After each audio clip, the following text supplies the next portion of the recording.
Welcome to Red Dead Redemption 2, where you... Whoa. Hold up. Don't you want to put some kind of spoiler warning on this video before it starts? And not much of a spoiler warning, but more of a lobotomy warning, as in you will need a lobotomy after watching this video. So we'll just go with that. Anyways, where was I? Welcome to Red Dead Redemption 2, where you can do whatever the fuck you please. Destroy a whole town because your horse died? Yup! Use dynamite in close quarters combat and end up killing a horse worth $1,000, which according to my awesome, insane 2 brain cell level math is worth nearly 38,000 USD today? Sure, why not? Give an NPC the ride of their life using broken train physics? Why not? Now before we begin, I just want to make a point that I'm a dumb fuck idiot, so please take literally everything as a joke, and don't worry, I'm very truthful. Kind of like the government saying that pigeons are birds and not elaborate surveillance drones. Anyways, so sit back, grab your Adderall and some peanut butter pretzels. They're the best snack ever. If you disagree, I will fucking kill. Here we are in lovely Cleveland, London, Detroit. This bit is not funny, so we're just gonna move on.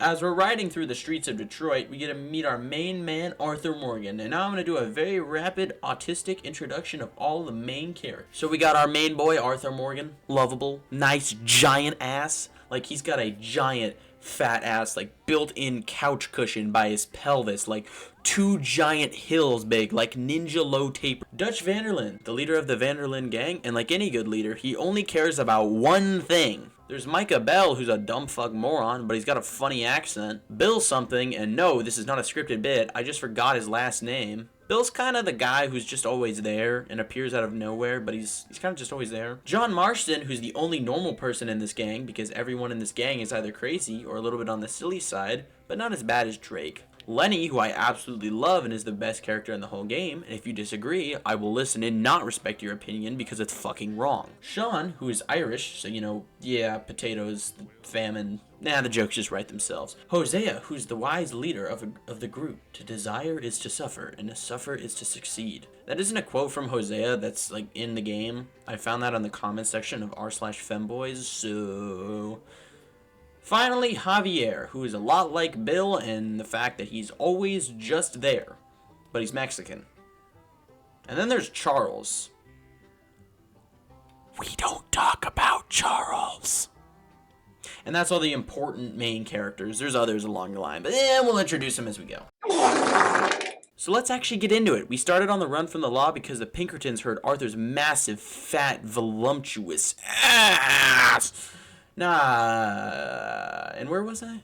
Now, in the tutorial area, we do some awesome missions, like randomly finding our rival gang on the same mountain, the Osigmas, which is a crazy coincidence. Going to go search for John after he got lost, which why on earth was he that high up in the mountains in the first place? And second of all, how on earth did he get up there without, like, freezing? Going hunting with Charles, which I can only describe as pure testicular torture, and finally robbing a train. After that, we complete the tutorial, break the goddamn wheel, and Charles yells at me for shooting deer because I got bored of listening to the exposition, so I always make a point to do drive-bys on wildlife to piss off Charles.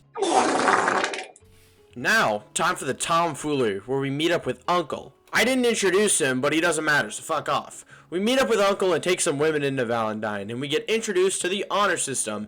And the rundown is, you can do actions like helping other people, saving people, doing favors for people, greeting people, which will gain your honor. And you can... Am I really this fucking bad at typing, bruh? And you can also do actions that lower your honor, and I'm gonna try to read this all in one breath.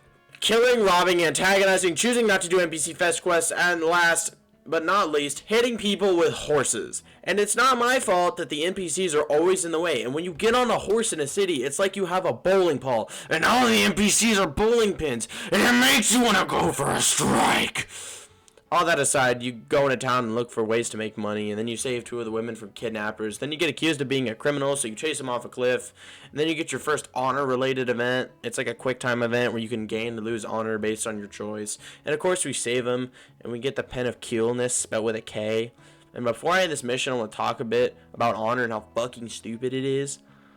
Bro, high honor makes no sense because of how easy it is to lose it. Stealing from the dead isn't stealing, it's repossessing. So back off, liberals, and play low honor.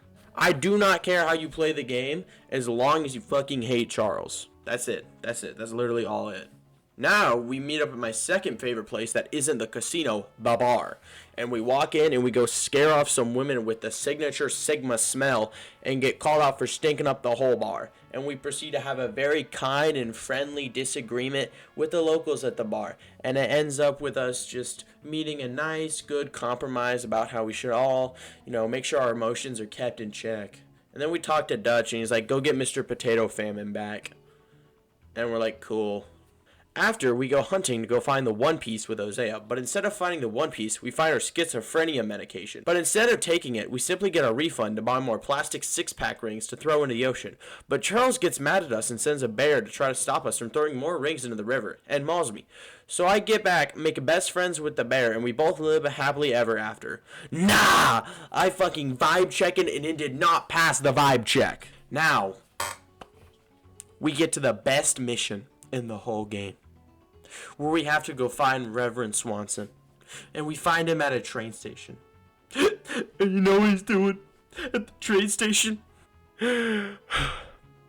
He's playing poker! Oh my god, yes! My indomitable gambler's spirit. Oh, I was able to play for 30 straight minutes. And I won big, baby. Oh, I won the plot. I won the plot of this. I don't care about the plot of the mission. It isn't important. But the fact is I discovered gambling. I feel like a caveman when they first discovered fire for the first time. Oh, I've invented the gambler's roulette wheel. Wait. I feel like the guy who invented the roulette wheel. Oh, one big win-a-win. Now, we go on a mission where Arthur goes and joins a charitable foundation and goes to give back to people. In order to raise his honor, Arthur decides to give an immigrant some supplies and money to really help him out, make sure he gets his footing set while he's in America.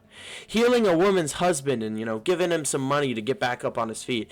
And donating money to some guy's secret cheese stash. And then healing a man from his illness and really helping him out on his farm. Man, I'm such a good person for doing this mission. It just makes me feel so much better about how I choose to play this game. And also, during this mission, I got jumped by bounty hunters and the first tennis boat died. And then I got a little angry. And then I blew up the town. We're not going to worry about that.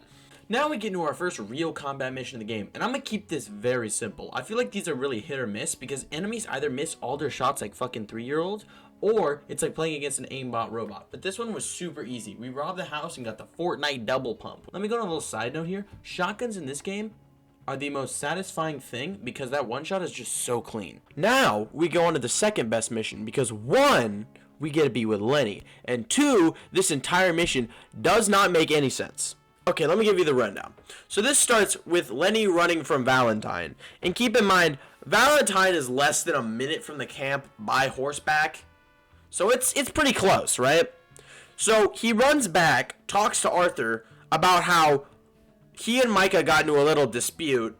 Micah gets arrested in Valentine, and Lenny almost gets lynched. So he comes back to the camp with the law possibly on his tail, and then Arthur's idea, in order to blow all this over, is to go back into the town for drinks. And they just don't care. Like, Lenny's just, cool with it. He's just like, yeah, I almost got lynched. And Arthur's like, alcohol? And Lenny's like, sure.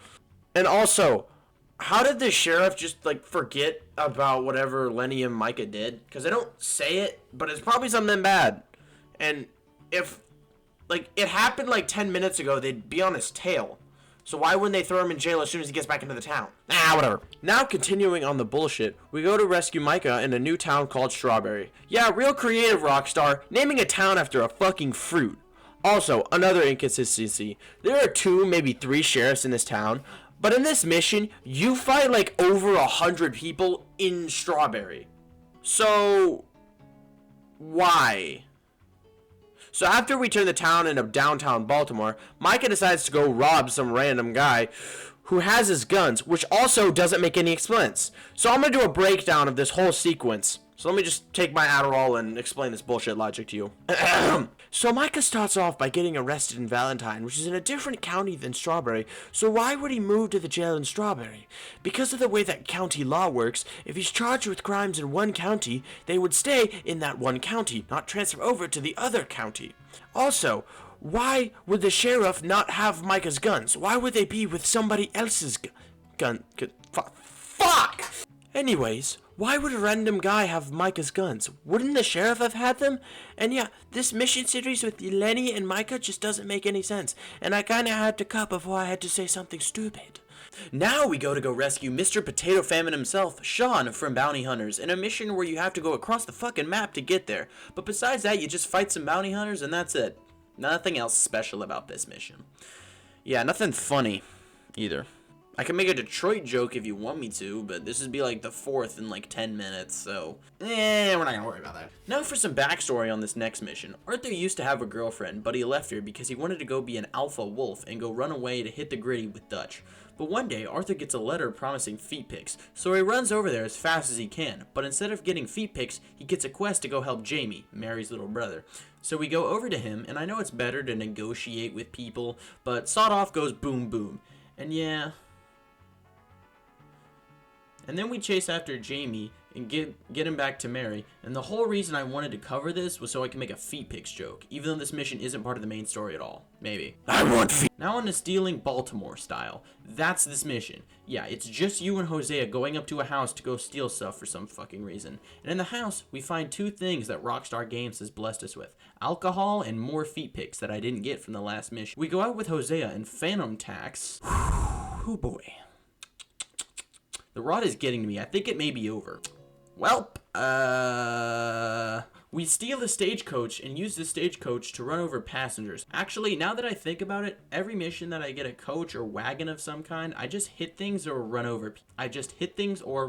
Anyways, that's all of the Mississippi. Now we go steal an oil barrel wagon. I don't know. But what really pisses me off is John wants you to steal this oil wagon to set on fire to stop a train. But you don't use the oil wagon at all, let alone set it on fire. And I'm especially mad, fuck, I can't spell this shit, that Tennis Bo Jr. died on this mission for absolutely no reason. But whatever. We go move the wagon and go rob a train. Also some minor nitpick detail that only I know because I'm not medicated. Trains can't stop that fast. Most trains need at least 600 feet or about 183 meters for those of you who don't use freedom units, which is much less distance than what's shown in game. So yeah, get your details right, Rockstar. First the fruit town and now this shit. Anyways, we rob the train and that's it.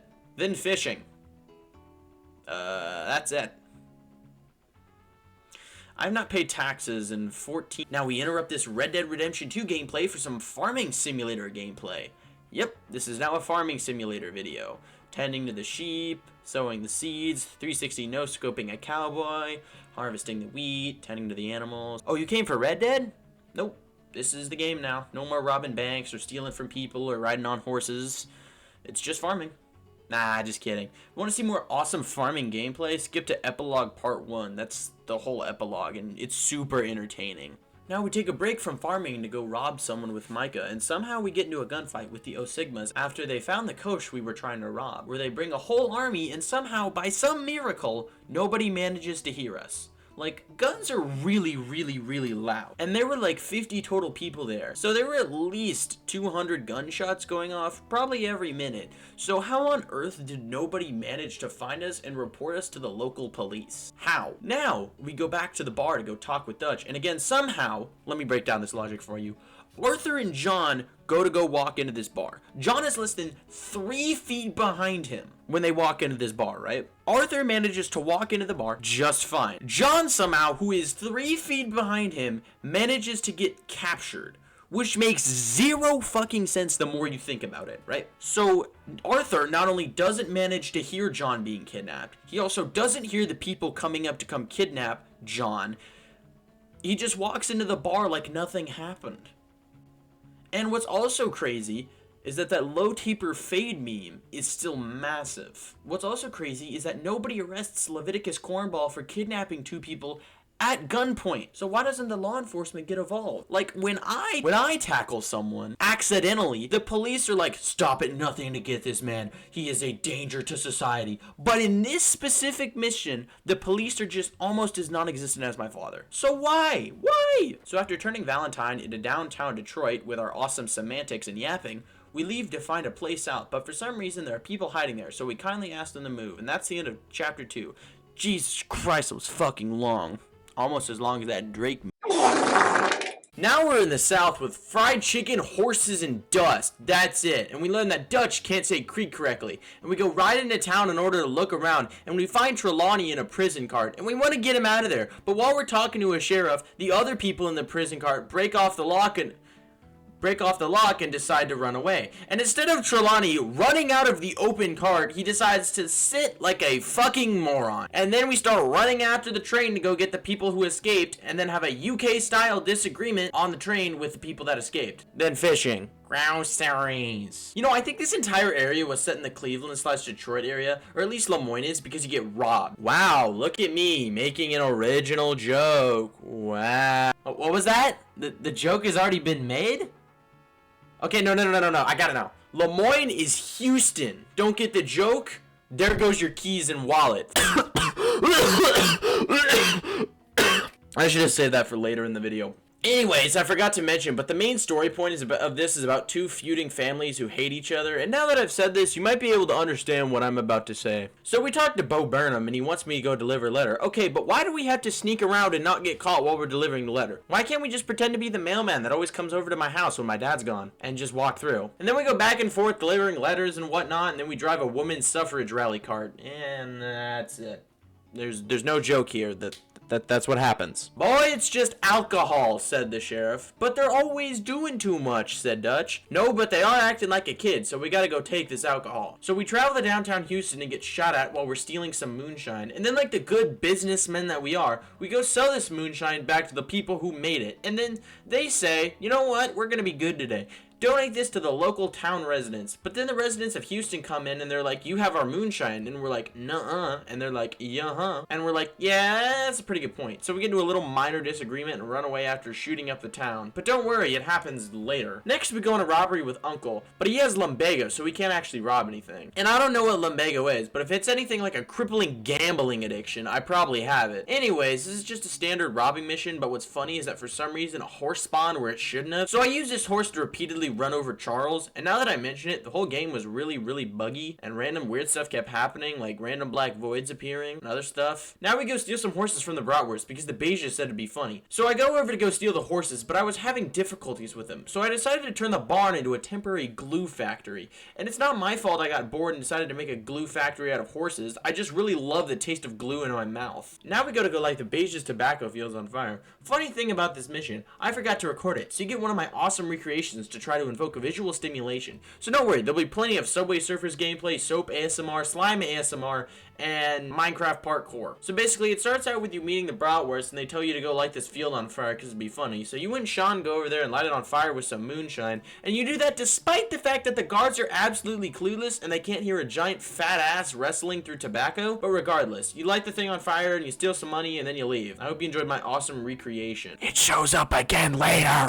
Now for another mission in Lenny, where we go steal weapons and a lot of dynamite. What's really funny about this mission is that you end up using this house as a camp later, but you explode like 100 pounds of dynamite right next to the fucking house. And somehow, the house just doesn't take any damage and all. I'm gonna stop myself from yapping here before it causes another natural disaster back like it did in chapter 2. Now we have to go find Trelawney and save him from bounty hunters, and the way that you go about finding him reminds me of something. You know how you can tell if someone's from Europe based on the cologne smell? Yeah, that's basically how you track him down. Honestly, I have no idea why I'm even monologuing. I feel like I'm just monologuing to monologue at this point. Shoot, I might as well start monologuing about, I don't know, taking away Fee Finder and raising taxes. God, I really hate taxes. And the reason why I hate paying my taxes is because the government doesn't spend them on useful things. Like, why do we need national parks and national forests? Why not just giant parking garages? You know, it'd be way more practical, plus you would have a space to park. Or maybe like just one giant McDonald's, just like 2 square miles long. Now we head back to Valentine to go rob a bank. And what doesn't make any sense about this mission is that you make it nearly all the way to the end of town before someone takes one look at you and says, yeah, they robbed the bank. I mean,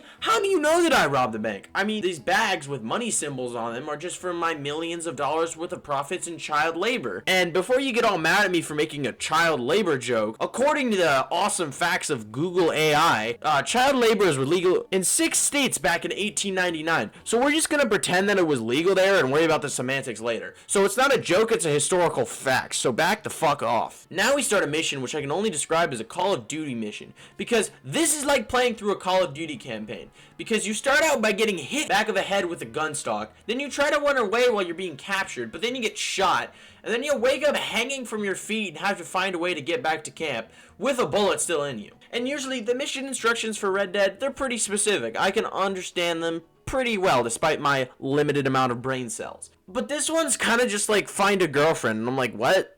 What's that? Only thing I know is, yeah, I was gonna make a funny joke here, but it's not even funny. I'm just realizing how sad my life is. God damn, I need to go outside. Just kidding! Just kidding! Now we're gonna start a mission that goes a little something like this. Hey, don't you wanna hear me sing a very funny song here? Oh my god, is that really the guy from Fortnite? Man, we're in the middle of downtown Houston. It's probably not a good idea to stop here because we might get robbed. And while they're speaking that, they get robbed because that's just Houston, baby. It's kind of like why you should never stop in Cleveland, Detroit, Baltimore, St. Louis, Chicago, New York, New Jersey. I could go on and on and on and on. Because as soon as you step out of your car in those cities, you're just like, oh man, isn't the weather awesome today? And then there goes your wallet, keys, and your rims on your tires. Like, it's all just gone. Now, this mission starts off with us going on a nice scenic walk through the town, when all of a sudden, oh no, Sean gets 360 no-scoped. He got owned. Hashtag Fortnite gaming. And then again, we fight in another town with like 50 people in it, and for some odd reason, I don't even get the point of this mission. Despite the fact that Sean gets 360 no-scope trick-shotted, I'm gonna use this time to instead talk about something incredibly important. Like, would Dutch enjoy Femboy Hooters? I think he would, but he's not exactly the biggest fan of progress. But I still think he would enjoy Femboy Hooters. I mean, how could you not enjoy Femboy Hooters? I'm like their #1 customer. Now we pull up to the Bratwurst Mansion because they took Jack from us, and the dialogue is something like this. Get out here now! Nuh-uh. Oh, Dutch, she said nuh-uh. What are we gonna do? Oh no, she said nuh-uh. I guess we just go home, right? No, we don't go home, you fucking dumbass! So we raid the house and turn the house into downtown Paris. Get the joke? It's like garbage on fire. I hate France. Now we go over to Shady Belle to go play Rainbow Six Siege. But this is Red Dead Redemption 2 and not Rainbow Six Siege. So I actually have fun while playing the game. I also have a dad who loves me, the ability to talk to women in my age group, and a desire to go outside and touch grass. But like Rainbow Six Siege, there's also a copious amounts of gambling. Yeah, but we can worry about that later. On to Chapter 4 in Saint Denis. Now we head down to Saint Denis to go find Italian Peter Griffin. Don't you see the similarities? Yeah, whatever. Because he has Jack Marston. So we go looking around, but we're in downtown Houston. So the best thing to do in downtown Houston is get robbed. So we end up chasing after some kids, no diddy, for a while in order to get our stuff back. But for some reason, the game just won't let you shoot the children because of morals or whatever. But it's not my fault that they took my money that's used for legal CSGO cases. I might have a problem. Regardless, we get back to it and go straight to the blackjack table. Why? Because why have one paycheck when you can have 2 paychecks? God, I need some cereal. Now we go back to Italian Peter Griffin so we can do a chore to get Jack. So we travel all the way to present day Washington, D.C. in order to rob some people who are robbing Italian Peter Griffin because logic. But this mission is so boring, I'm going to talk about some other stuff. Like how GTA 5 is based off Portland. Here's some similarities. So 1, homeless people will attack you. Well, that's also the truth in San Francisco. 2, there are no laws in Portland. They're mainly just suggestions. 3, you can buy rocket launchers in gun stores without permits. 4, people fly around on motorbikes there. 5, I have a crippling gambling addiction and my wife left me 3 years ago and now I have to pay child support and I can't do it because I am now $30,000 in debt. Now, abduction. Yeah, that's it. Some of these missions, literally just nothing happens. I can do a stand-up section if you want me to. Or I could give a statistics lesson about the casino. You know what? Let's go with the casino one, okay? I'm going to give you a problem. I'm going to give you some time to solve it. And then I'm going to give you the answer. You ready for it? Okay. Let's say I start off with $250 and I walk over to the roulette table. Now, the statistical probability of hitting a single number on roulette is 1 in 37. But you can change those odds based on whatever numbers you bet on. If you bet on 3 numbers or 4 numbers, your odds go up, right? So if I go in with $250 and I bet it on red, as well as numbers 1 through 6, what is my statistical probability of hitting any of those numbers / colors? Pause for a little bit.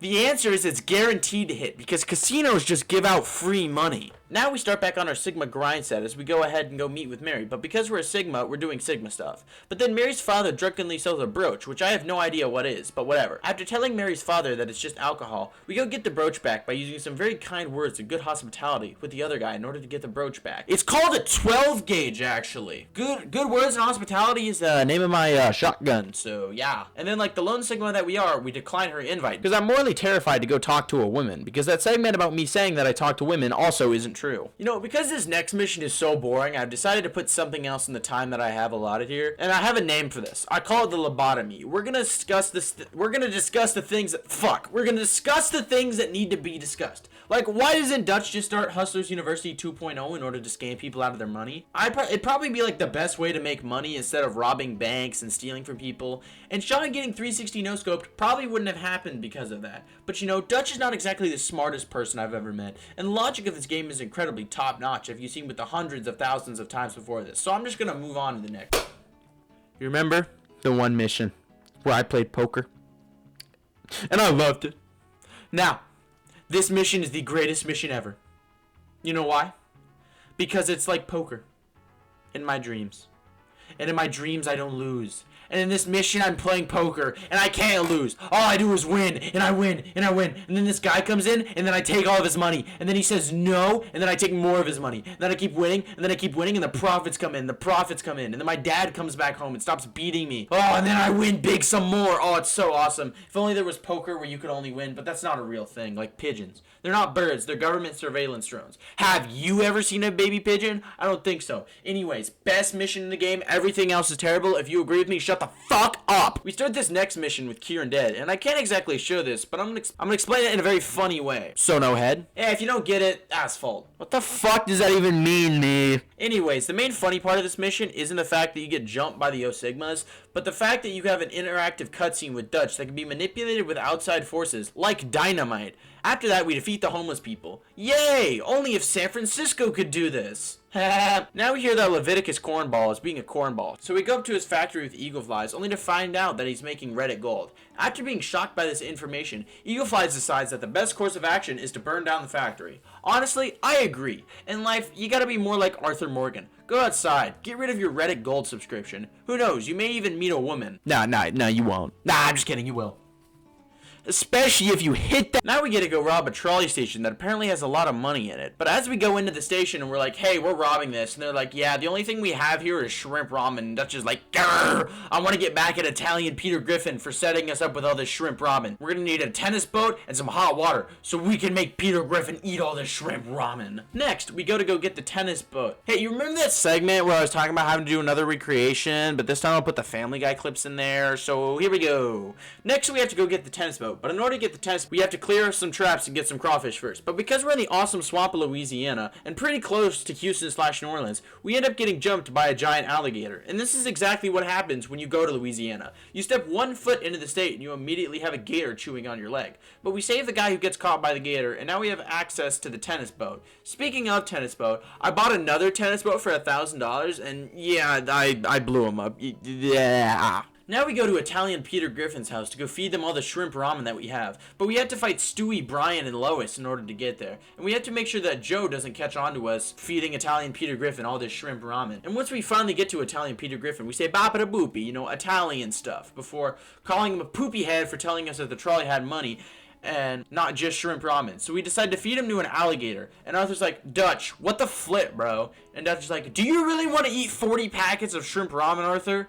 I was doing the right thing for the gang, Arthur. Now we go rob a bank with a cool plan called terrorism. And then we rob the bank. All is going well, we're cracking the safes, then Agent Milton from the Pinkerton ass-clapping agency tells Dutch to come outside because he has Hosea captured. Dutch tries to negotiate with him, but Hosea gets fucking vibe checked after. After which we have a shootout with the Pinkertons, and for some stupid fucking reason, Rockstar decides to kill Lenny. Like, why the fuck would you do that? He's the best character in the game. Why did you have to do that to my boy? I loved him. Why couldn't it have been like Charles or Bill or someone who doesn't matter? Why did it have to be Lenny? And then Dutch comes up with a plan to lie low for a while by finding a bigger tennis boat and then going somewhere else for a little while. But then the tennis boat sinks and we wash up onto the beautiful island of Baltimore. After washing up onto the beautiful island of Baltimore, where we regroup with Dutch and the others, and then immediately get detained by Baltimore police. After walking in a conga line all the way to jail, we end up getting saved by this guy named Hercule, who I'm just gonna call Frenchie, because, you know, French. And he tells us that we need to retreat off this island. Because Baltimore is not a safe place, so he gives us some weapons like a regular Baltimore resident. Now we're going for a nice leisurely walk before getting kidnapped by a very angry man, and here starts more of the Call of Duty campaign. So instead of calling this Red Dead Redemption 2, why not call this Red Dead Redemption 2 Black Ops and put like Nicki Minaj in as a playable character? Nicki Minaj and John Marston would feed families. Anyways, we free the captors, and then the guy gives us a small sum of money, which is like $10,000 in today's dollars, and says, oh, it's not that much. Dude, I get it. You're rich. Shut the fuck up. Now we gotta go rescue Javier from the Baltimore Police Department. After figuring out where he's detained, we hatch an awesome plan, which consists of blowing up a sugar plant. And I'm 99% sure that sugar is not combustible. Is it? Hold on, let me Google this. So sugar can explode, it just has to be in a very compacted place. And I don't think a sugar shack is not exactly the most compacted thing, especially for it to like explode with how much force it explodes with. Whatever. We rescue Javier and then run all the way back to French. Now we're fighting a fucking army. In this mission alone, it's like 6 people versus close to 1,000, because there's about 100 people on the ground and 800 or 900 people in that warship. Yet somehow you manage to end up sinking the warship with a 6-man crew, which just doesn't make any sense. It's like trying to fight a 1,000,000-man army versus like 40 people. Like, it just doesn't make any sense. But, you know, nothing makes any sense in this game, because that's Detroit, Cleveland, Baltimore, Houston for you. Now we go rescue the captain so we can get off the island of Baltimore, basically exploding up the whole island in order to find this captain so he can get us out of here. But, you know, instead of the people not wanting us to get out, sinking the ship, they decide to kidnap the captain instead and just keep him there in a shack in the middle of the field. I mean, top-notch security by them. Yeah, but it's Baltimore, so it doesn't really make any sense. So anyways, we rescue the captain, then take the tennis boat all the way back to Houston, Detroit, whatever, this joke's been made a billion fucking times. Now as we make it back to the old house, we find a nice letter saying that the gang is holed up in some small little swamp town called Decay. But as we try to make our way over there, the Pinkertons hear Arthur's fat ass and decide to go investigate the house. Manage to keep our cheeks clenched and escape. And then we go all the way across the fucking map in order to meet up with the rest of the gang in Decay. It turns out that the Pinkertons follow the ass clapping from Arthur all the way down to Decay. So we end up getting jumped by the Pinkertons, which makes absolutely zero sense how on earth they found us, because we're in the middle of nowhere. They also sent a whole ass army to go get us with a Gatling gun and everything. So please, Rockstar, give me your elite logic on how on earth this is even possible. And second of all, why'd you kill Lenny? Whoever makes that decision to kill Lenny, your days are numbered. Now we're just gonna take a nice, peaceful ride through Saint Denis, where Arthur fucking dies. Yep, that's it. That's the end of the game. Thanks for watching, everyone. I will see you next time. Nah, just kidding. We end up going to a doctor in Saint Denis, and the doctor tells us that we have AIDS. Oh, fuck. Tuberculosis. And after being told that we have tuberculosis, we end up going on a walk through the city. And somehow, there is nobody else on this street. Like, this is a giant city with so many people always crowding the streets to the point where I always run over them with my horse. But we go down the one fucking main street that has nobody on it. Yeah, likely story. It's like if I told you that I talked to a woman today. You know it's not true. It's not possible. Now we decide to go look for John in a hot air balloon, but somehow the prison guards don't manage to see the giant hot air balloon looking directly at their ass cheeks. So after taking a nice look at John, somehow Sadie manages to get caught by the O-Sigmas. Then there's a giant chasing segment where we basically end up doing drive-bys from a hot air balloon. And I think that'd be the first instance of like an invented drive-by, because it's like before cars and planes. Wait, hold on. So apparently cars were around in this time, they just weren't very mainstream. So does this technically mean that this was the first air drive-by? Is that even a thing? A fire run, a bombing run, whatever. Now we talk to Dutch, and Dutch says we have to get out of Decay because the Pinkertons are on us, which doesn't make any sense, because if the Pinkertons knew that their men didn't come back from Decay, that means they probably would have sent more. So why didn't they just send more people to Decay to go back up the people who were already there? Whatever. So he tells you and Charles to go right up into the middle of nowhere place. And we have a nice uneventful ride up there, where we talk to the locals about taking over the space. Then we end up saving someone who's in a cage, which is probably so poorly constructed that you can knock it over very easily. But whatever. Again, I'm not going to question this game's logic because it's already top notch. After the gang gets moved into the new camp, we learn that Molly was the one who ended up ratting us out. We have a giant discussion about whether or not to kill her, and then she gets 200 pumped. Hashtag Fortnite.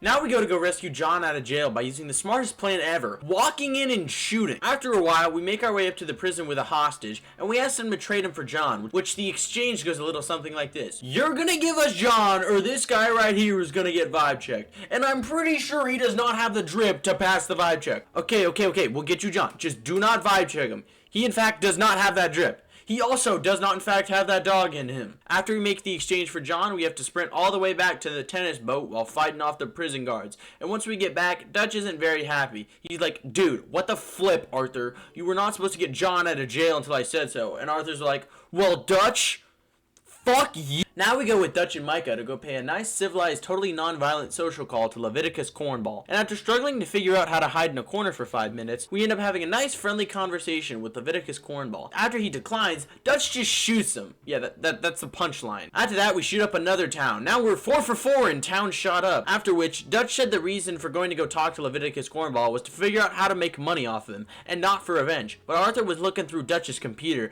and found out that Dutch recently started playing League of Legends. So our trust level with Dutch is deteriorating. Now we have a nice conversation with Dutch about his use of playing League of Legends, before we're interrupted by Charles and Eagleflies, because apparently the government decided to phantom tax Eagleflies' horses, so we have to go and get them back. So we end up getting onto a tennis boat to go get the horses back, but Dutch is such an awesome boat captain that he ends up steering the boat directly into some rocks, and it crashes. So we have to get the horses back to Eagleflies by swimming, which I had no idea that horses could swim. Like, I thought they would just sink like rocks.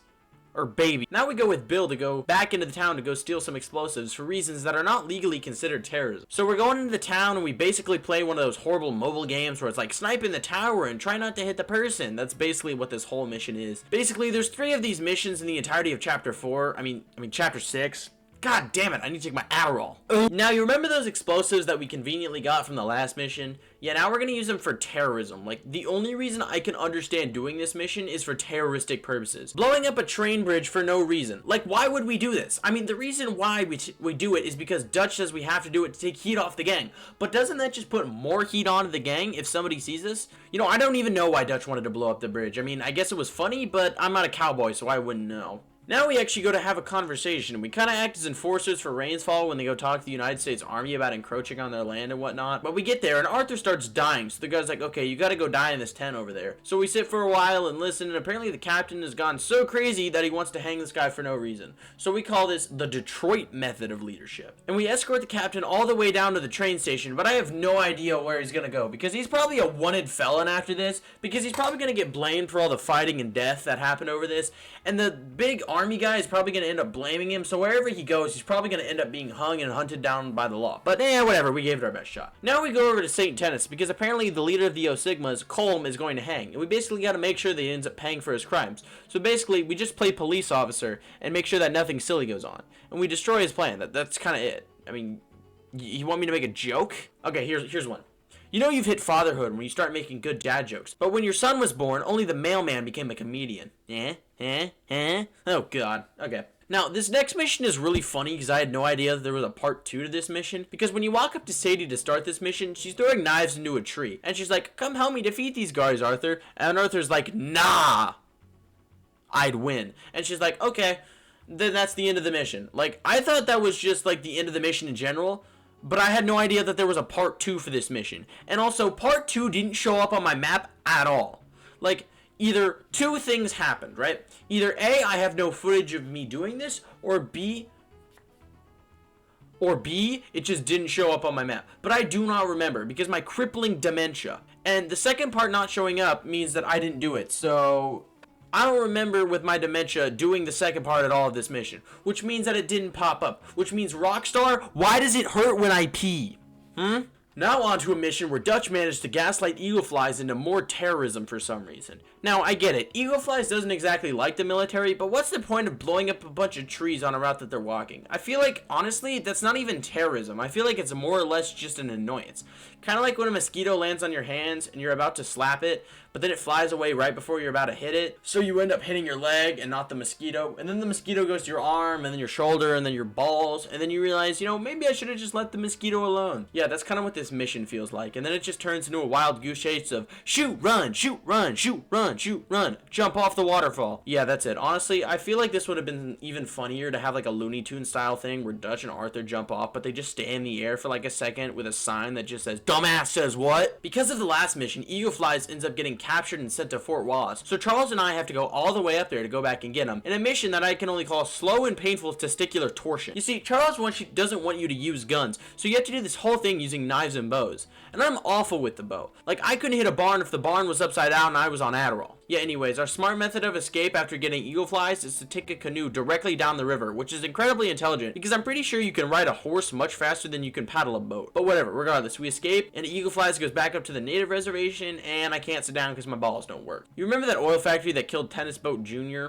Yeah, now we're blowing it up for some reason, again. I feel like this last chapter has been kind of a hodgepodge of everything in this game, and it's for like some strange reason as well, because I was able to sneak in this facility and get information out of the person who works in the top desk, but the thing we need from this factory is in the top desk. So why don't we like sneak in there and go grab it? Why do we have to blow up the whole thing? I don't know. Dutch might have gotten dementia. Also, towards the end of this mission, we get jump, and Dutch just leaves us to die. But lucky for us, the goat Eagle Flies saves us, but then he dies. Sad day. On to one of the final last two missions. So Dutch has a great idea in order to get us to Tahiti, is to rob a train with a bunch of money in it. So we end up robbing the train, but uh-oh, John gets shot, and Dutch says we're gonna go back to go get him. So after we finish robbing the train and all get off of it, and everything else, we end up hearing that Abigail's been kidnapped by the Pinkerton ass-clapping agency. So we go over to go get her, and we end up killing Agent Milton. So after we get her and we return to camp, after hearing that Micah was the one who ended up ratting us out in the Saint Denis bank robbery, so basically the reason that everything went wrong was Micah's fault. We tell this to Dutch and then have a Mexican standoff. Then all of a sudden, John randomly shows up and makes a Left 4 Dead reference because Dutch left him for dead. Then we get ambushed by the Pinkertons. So then John and I decide to run through the caves and we get to the top. And there's a decision on whether you go back for the money or you go help John. Now, me being the incredibly smart guy that I am, I knew that in order to get the tennis boat ending, I had to go low honor. But I didn't know which ending it was. So like an idiot, I went back to go get the money, which didn't give me the tennis boat ending. All it got me was the UK ending. So in order to get the tennis boat ending, I tried to replay the mission. But when you replay a mission, it puts you on high honor. So I replayed the whole mission for nothing. So in order to get back and get the tennis boat clip, I had to save scum all the way back to replay our best selves in Red Dead Redemption in order to get this ending and make sure that I picked to go with John. Here's the clip. Not better than me, Morgan. Whatever you say, fool. Damn you. Dennis boat, it does not say. Yeah, I hope you enjoyed that. That took me 2 whole hours to get. I ended up playing Red Dead Redemption 3 total times anyways. And Arthur says tennis boat, Arthur dies, end of the game. On to the epilogues. Yeah! You remember when I made that Farming Simulator reference and said that you're going to be playing Farming Simulator later? Well, right now is the time you're going to be playing Farming Simulator, because that's literally all the first epilogue is. It starts off with you riding to a ranch and getting a job, and then you do farming, and then you help the rancher and his son with a horse, and then more farming, and then more farming. And the only interesting part of this is when John goes up to another farm and he hits the Red Dead Redemption 1 pose, and it's cool as hell. But that's literally it. I'm not kidding. The entire point of Epilogue 1 is just to lead up to Epilogue 2. Which, I mean, Epilogue 2 is really good, so we're just gonna move on to that. Now, in Epilogue 2, it's actually interesting, because instead of farming, you're house building.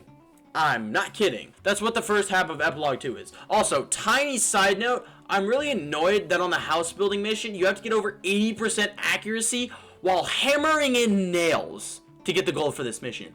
I had no fucking clue that you even had to do that. How does that even make sense? Never mind. Mainly what most of Epilogue 2 is you run around with Sadie doing bounties, you build a house with Uncle and Charles, and then more towards the end, you finally get to go hunt Micah down sex offender style, and then you chase him all the way up the Brokeback Mountain in order to find him, and when you do find him, you just shoot him. And then you find lots of gold, confirming that Micah was in fact a leprechaun, because why else would he have a lot of this gold? And it must have been at the end of the rainbow. But yeah, that's Red Dead Redemption 2, everybody. Wrap it up, take the Adderall, let's get it out.